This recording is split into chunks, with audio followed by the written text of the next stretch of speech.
Now that our pages are loading the CSS properly, we can use the sample code that's been provided by the makers of this template in order to import this into our project. To do that, we are going to click on View on GitHub, which will bring us to their GitHub repository. Then, we can have a look at the index.html file and start to take elements out of that to use in our own project.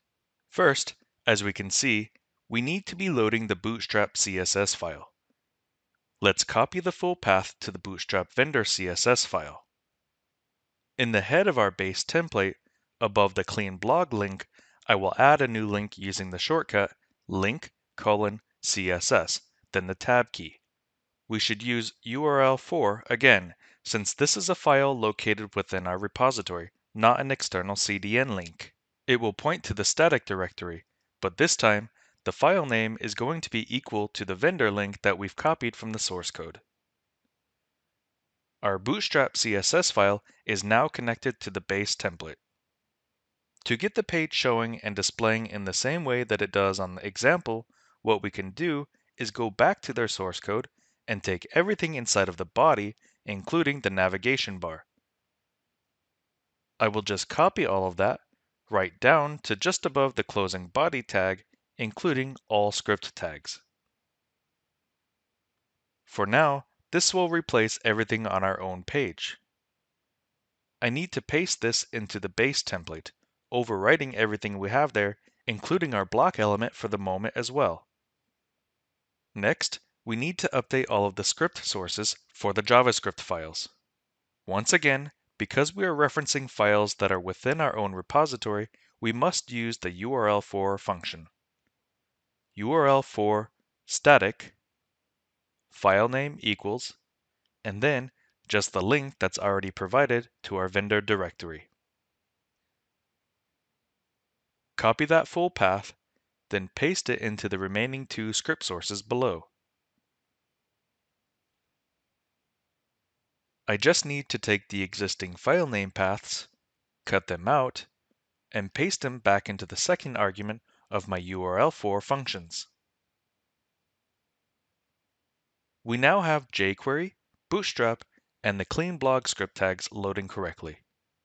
Since we have a background image, we need to scroll back up and find the page header section, which is on line 39 for me.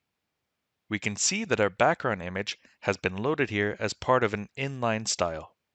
Once again, we must use URL4 static file name equals, and we want to load the original background image here.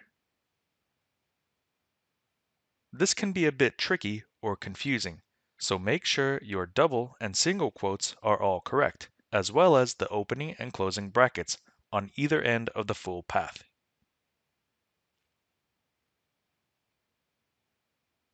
Everything looks correct to me, so let's save the file and refresh the live preview page. Remember, if it doesn't pick up your changes, try to hard reload the page to clear any caching issues. This should become second nature to hard reload the page, especially when working with CSS files. Everything is now loading properly, and we have these boilerplate posts as well. What we can do next is to take those sample posts and put them into our index.html file as part of the block content. Then add our block back into the base template.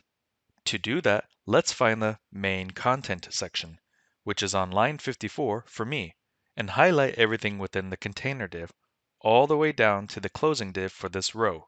We don't want to include the container div itself, so be careful not to remove that. I will just cut all of this out using Ctrl X on a PC or Command X on a Mac, but if you're unsure, right-click and select the Cut option.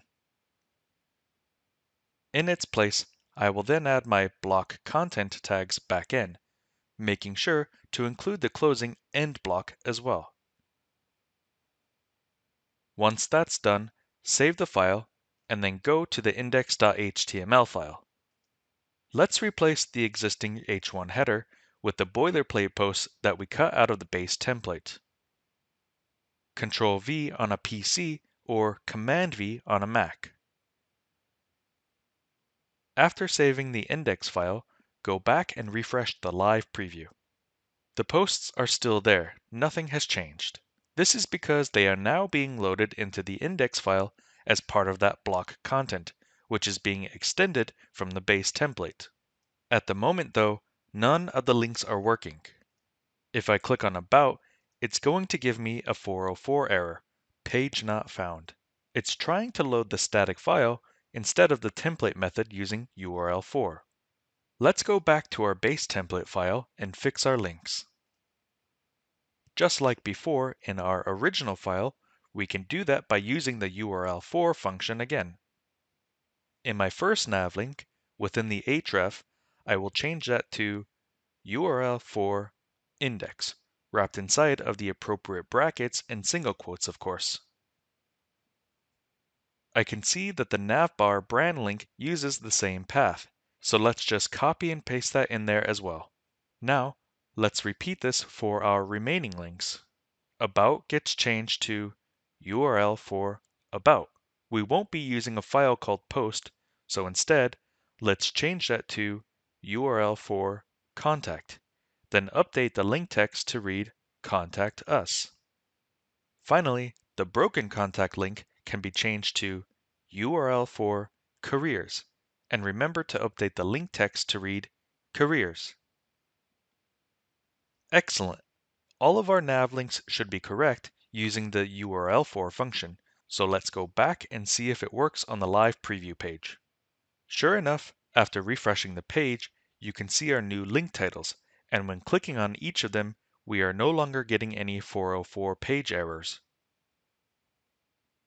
Everything is now working as we want. We have our base template set up with this lovely clean layout, and all of our other templates are injecting their content into that block element. In our next video then, we'll see how to personalize this a bit more and truly make it our own.